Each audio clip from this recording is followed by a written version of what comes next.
Here's a short time out of your busy schedules to hear a little bit about learning theories within Indigenous peoples.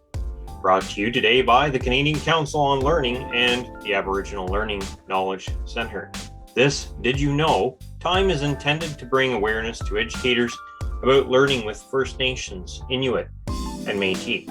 Let's get started then. When we refer to Indigenous, how many cultures are we referring to? Did you think of 3? Most people will think 3, referring to First Nations, Inuit, and Métis. However, did you know that within First Nations, Inuit, and Métis, there are hundreds of communities with diverse cultures, languages, and forms of governance? They are not all the same. Different cultures, different languages, varieties of governance. However, uniting all groups is their connection to the land of Canada. Now let's talk about the size of population. Do you think the number of Indigenous people in Canada are declining, maintaining, or growing? If you thought declining or maintaining, you're wrong. But as a result of some of the deficit-based research and reports, this is a common assumption.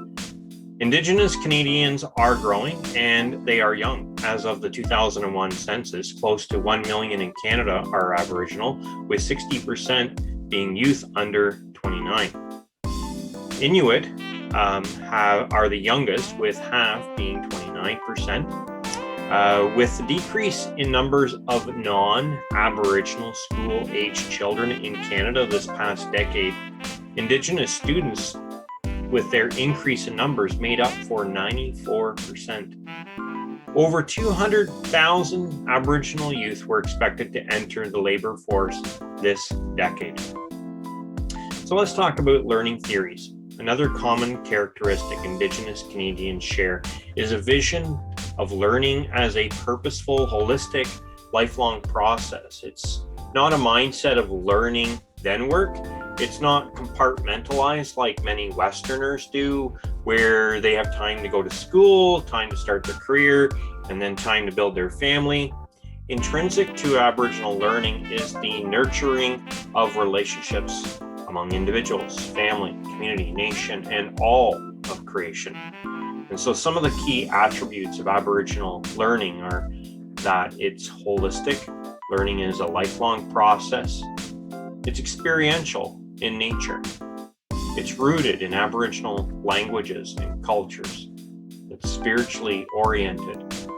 It is a communal activity involving family, community, and elders. And learning is an integration of Aboriginal and Western knowledge. So when we talk about lifelong learning, many Aboriginal people, such as the First Nations, use the medicine wheel, a circle divided into quadrants, to illustrate the progressive growth of self through a cyclical journey.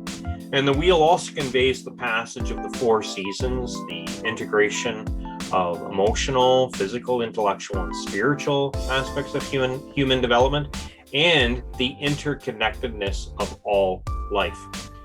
The medicine wheel presents learning as a lifelong process that's connected to all stages of human development, beginning before birth and continuing through childhood to old age. Knowledge and wisdom acquired through a lifetime of learning are transmitted to younger learners in a process that repeats itself with successive generations.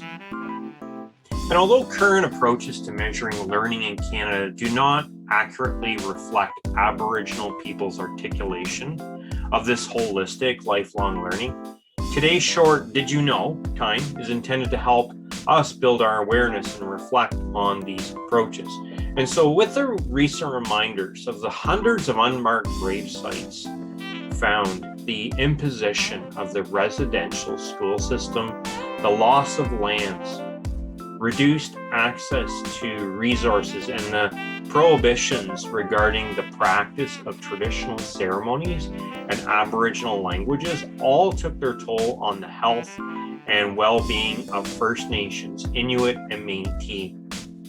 As we see, about the residential school system, in 1891, the Government of Canada amended the Indian Act to make school attendance mandatory for every First Nations child.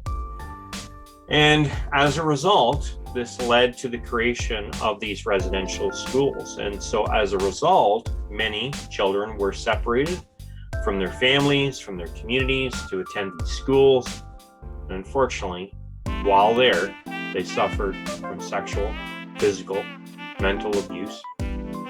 And also as a result, their culture and their cultural ties were also affected by that.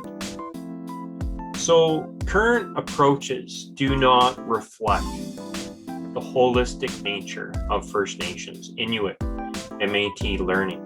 And the primary focus of learning measurement in the educational system is on cognitive and intellectual development, whereas holistic learning engages and develops all aspects of the individual: emotional, physical, spiritual, and intellectual. First Nations Center said that we cannot talk about being an intelligent person without knowledge of and access to all levels of our intelligence capacity. The intelligence of the body, the mind, the heart, and the spirit.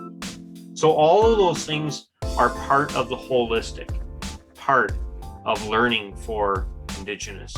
And so to help us put some pictures, symbols, and graphics to the learning, 3 draft models were formed. These 3 holistic lifelong learning models are living documents to be developed, revised, and adapted as First Nations, Inuit, and Métis communities continue to explore tools for positive change. So when we look at the First Nations, they use a graphic of a living tree to depict learning as a cyclical process that occurs throughout the individual's lifespan. The roots representing the learning foundation, the learning rings representing the stages of lifelong learning, the branches representing individual well-being and harmony, and the leaves representing collective well-being. Inuit presents a stylistic graphic of an Inuit blanket tossing and a circular path to portray the Inuit's learning journey and its connection to community well-being. And so if you look at the picture of the blanket, there's 38 community members around the blanket that represent Inuit values and beliefs. They actually refer to it as Inuit quotient, or an IQ. The learning blanket represents sources and domains of knowledge. The path pictured on the blanket represents a journey of lifelong learning.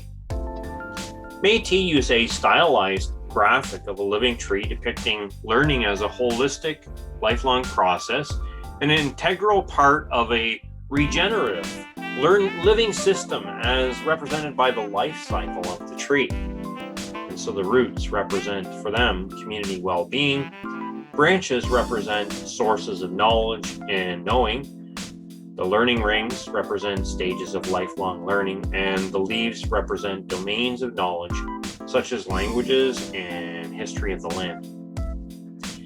And that, my friends, concludes our time of this week's Did You Know?